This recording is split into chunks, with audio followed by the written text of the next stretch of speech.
election headquarters. Here's Fred Childers with This Week in Louisiana Politics. Good morning, I'm Shannon Hack. Thanks for joining us for This Week in Louisiana Politics on your local election headquarters. This is our end of the year show where we take a look back on some of the major political events that happened here in Louisiana over the course of 2024. With a new administration, multiple special sessions, and court actions, there's a lot to get to. Let's take it back to January when Governor Jeff Landry was sworn into office. In his opening speech, he made a lot of promises of what was to come. Take a look.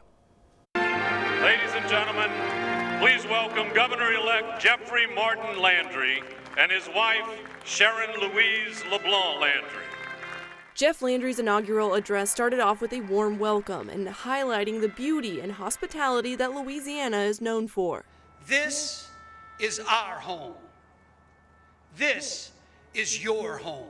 While being watched by hundreds of Louisianians, the state congressional delegation, and even Donald Trump Jr., Landry found his footing in his core messaging. They demand that our children be afforded an education that reflects those wholesome principles, not an indoctrination behind their mother's back. Landry, who largely campaigned on fighting crime, recognized two people in his speech who had lost loved ones to violent crime. And I mince no words about the consequences I feel are wholly appropriated for those who commit violent crime in our state. It marks a new, more conservative era for Louisiana state government. It is fitting and appropriate that we stand today before this Capitol, having the sun set on the past, where a new Louisiana will dawn.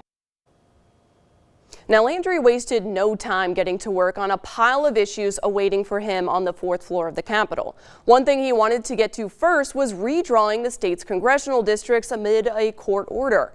The new map created a second black district that stretches from East Baton Rouge Parish up I-49 into Caddo Parish. The map was supported by Governor Jeff Landry, who said it was time to end the lawsuit.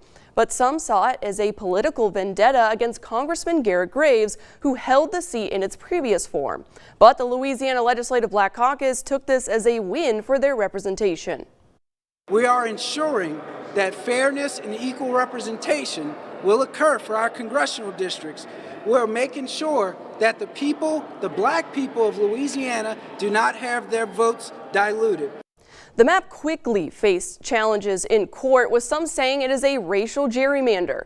The U.S. Supreme Court is set to hear arguments on it in 2025. Despite the district possibly being thrown out by the High Court, that didn't stop candidates lining up for the fall election to take the seat. The lead candidates were two Democrats and one Republican, and State Senator Cleo Fields came out on top and will make his return to Congress over 25 years since he left it when his old district was thrown out by the courts. His win further narrows Republicans' majority in the House. Landry made true on his promise for a special crime session in February.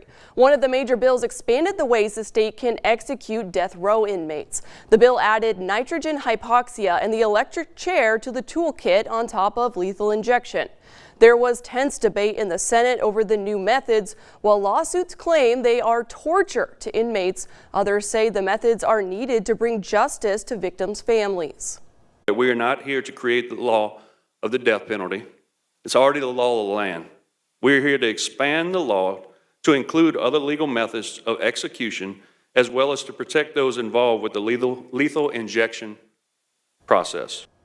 Lawmakers also passed bills that will revoke parole for future offenders and greatly reduce the amount of time that can be shaved off for good behavior. They opened the door to permitless concealed carry for people over the age of 18 as well. Fast forward now to the regular session that began in March. Hundreds of bills were signed into law, but one put Louisiana in the national spotlight once again.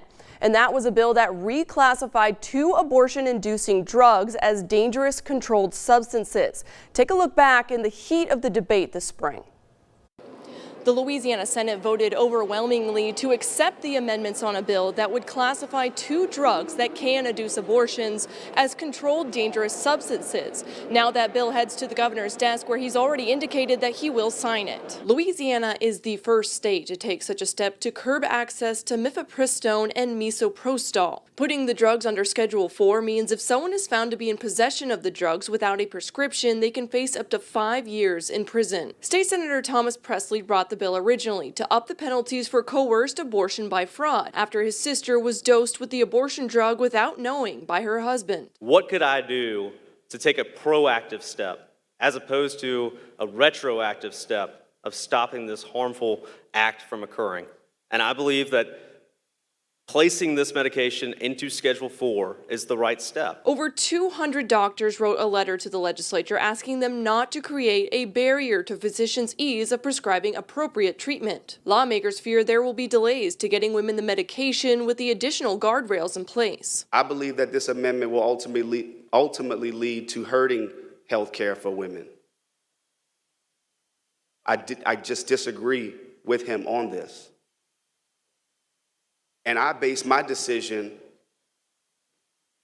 on the communications and concerns that I've received from healthcare providers throughout this state. The amendments were accepted overwhelmingly by senators. The change in the schedule for these 2 drugs will go into effect upon signature from the governor. At the Capitol for your local election headquarters, I'm Shannon Hecht. Also during this session, the Louisiana legislature passed a number of anti-LGBTQ bills that previously had been shot down by the past administration. House Bill 608, also known as the Women's Safety and Protection Act, requires people to use the public facilities that align with their gender assigned at birth. This includes bathrooms, changing, and locker rooms. And the governor also signed into law the state's version of the Don't Say Gay bill that bans teachers from discussing gender identity and sexual orientation. Another bill bans teachers from using a child's preferred name and pronouns without a parent's permission. Another national attention-grabbing bill passed in the regular session, the law mandating the 10 commandments be posted in all public classrooms.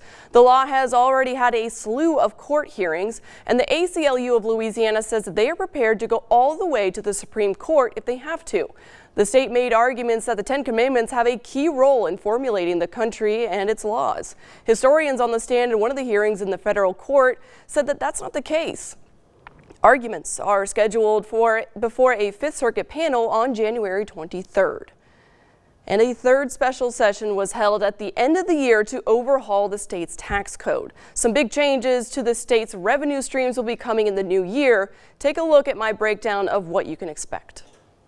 Governor Jeff Landry signed a number of bills that were passed during the special legislative session in November, and he believes the overhaul of the tax code will bring more industry to the state. As the state stared down a potential multi-million-dollar shortfall, the legislature reworked the tax code to include the personal income tax rate dropping to a 3% for all, the state sales tax rising to 5%, and corporations getting tax cuts. For far too long, parents have watched kids leave this state for better opportunities. And we've watched businesses uproot themselves and supplant themselves in other states as well, and it's frustrated us. The legislature also voted to do away with the corporate franchise tax altogether and made the corporate income tax a flat 5.5%. A constitutional amendment will be on the ballot in March that will allow some funds to be eliminated, for that money to go to making the teacher pay stipend permanent, among other changes. And you can only do so much with economic development work without your tax policy actually helping to drive